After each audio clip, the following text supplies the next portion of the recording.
Hi, I'm your host Vasco Duarte. Welcome to the Scrum Master Toolbox podcast, where we share tips and tricks from Scrum Masters around the world. Every day, we bring you inspiring answers to important questions that all Scrum Masters face day after day. On Fridays, we talk about the product owner role in Scrum. We talk about patterns and anti-patterns that relate to ours and the team's collaboration with the product owner. And we've also put together a course to help you navigate that relationship. There's 18 modules, nearly 8 hours of tools, techniques, videos, handouts, presentations you can use to help you and your team work better with your product owner. The course is available at bit.ly/coach-your-PO. All lowercase, all one word. That's bit.ly/coach-your-PO. And now, on to the show, the Product Owner Show. Hello everybody, TGIF as they say. Today's Friday and we're talking about product owners with Wilson Govindji. Hey Wilson, welcome back. Hello Vasco, finally it's Friday. Looking forward for the weekend. Finally it's Friday, it's sunny outside, or it was just a moment ago, and we can go out and have a beer. Let's pretend we are out and having a beer while talking about product owners then. Wilson, we'll talk about a great product owner, what they look like in a minute, but do share with us what might have been potentially the worst product owner anti-pattern you've witnessed in your career. Okay. Well, I've been fortunate to work with several product owners, and I found that there's always a different challenge to tackle because some don't understand what is actually being a product owner. They are new to the role. Others don't have any product background, and some don't understand then what looks like creating a product and evolving it by iterating and incrementally. But if I need to choose one of the worst product owner anti-patterns, I think it's lacking the ability to prioritize by using feedback. And the example I want to talk about is a product owner that made some serious assumptions about scope and ended up delaying the release of a feature. So he became so confident that he knew exactly what the users wanted without consulting them. And I saw the team and the initiative dragging for months until it got to a point where the pressure started increasing, obviously, because the stakeholders started asking, where is our feature? And only when the pressure was kind of unbearable that the product owner went back and showed the status of the work. And then he got to know, surprise, surprise, that what they really wanted was only about 40% of the whole scope that the product owner had laid out. That is so common. Oh my God. I can totally see that happening so many times in my history. Yeah. So, I think that having the product owner maintaining an open communication and seeking feedback from the stakeholders, that initiative would be delivered much earlier and costing much less, and wouldn't have made a dent in the trust between the stakeholders and the team as well. Yeah, absolutely. This hesitation to get feedback, sometimes because of fear, of course, but more often than not, because we think we know too well what the users will want. I've heard this so many times. We don't need to ask the users. We already know what they want. And very often what happens is exactly what you describe, which is once you actually show them, they either want something else or they want it a lot less than you thought they wanted. Right? Because here's the thing, we are the experts, right? Like we, meaning the team and the product owner, are the experts. The users are not. They can't even think of half of the things we think about when we're writing down features and user stories, right?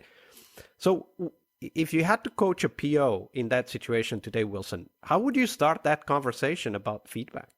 Well, obviously, the Scrum framework has sprint reviews, and I think that's a great opportunity to kind of touch base with the users and the stakeholders. And I kind of understand that they're not, many organizations do not have access easily to the users and things like that. But I think we need to work really strong on that.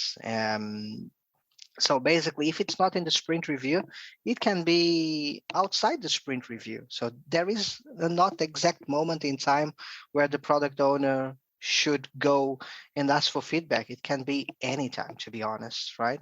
As long as we do this regularly and we show things, even if they are not fully flushed, if they are not totally working, that's okay. Because as you said, when we put things in front of a customer or user, an end user, that's when then things will become more real, and they will need and they can interact with the stuff, and they can say, oh, this is exactly what I asked for, but now that I'm using it, it doesn't look all right. And that's kind of the feedback that we really need, and product owners to understand that things And as can early change. as possible, right? Like Exactly. this kind of feedback is great if you get it early, but it's also useless if you get it too late. Exactly. Yeah. All right, very good. Now we turn our attention to the opposite, Wilson. What might have been in your career the best product owner you've ever worked with? Describe them Hmm. for us. Yeah, well, I think it's almost the opposite of everything I've described before. So, I can recall a product owner I've worked with that not only had a great product background, but he also had a strong technological background. And this is kind of important because he was able to convey information to tech and non-tech people. And because there was appreciation for the technology, he kind of knew as well what were the limitations of it. And the other thing is that he used a lot of quantitative and qualitative data to make informed decisions as well. And he made the effort to explain this to the team so that they could understand the reasoning of many of the product choices he had to do. Because let's get real, sometimes even the team or the developers, they kind of don't understand why we are developing something like this. This is so dumb. Why we are doing this? Why should do that? So it's kind of important for the product owner as well to explain the reasoning of why we are want to pursue this route. It should be totally fine for the product owner to be able to listen as well from the developers. It doesn't need to be the only decision maker. But that's why I feel that having this technological background as well helps on having that trust. And the last one, I think he grasped the power of delivering in short increments and prioritize ruthlessly against a product strategy and the vision. And it's amazing how many teams I've worked with, there is no product strategy or vision whatsoever. So it's really important to understand, because that guides us the decisions that we need to make. And it's very easy, for example, if some stakeholder come, oh, can you add this feature? If we have a product vision or strategy, we can assess how will this feature help advancing this strategy. If it doesn't, then it's really easy for the product owner to go back and say respectfully, look, at this time in moment, we're not going to accommodate this feature because X, Y, and Z. There can be a reasonable conversation, right? So yeah, and he was really obsessed as well with user experience and always had a user-centric approach of how he wished the product to evolve. So yeah, I think these are quite of the broad kind of characteristics I have found in a good product owner, Vash. Yeah, absolutely. One thing I want to highlight is no matter how good the PO might be at doing, feedback, prioritization, and all of that, one of the key roles that they have is to be a bridge. They are a bridge between the user world out there and the team inside the company. They are a bridge between the team and the stakeholders.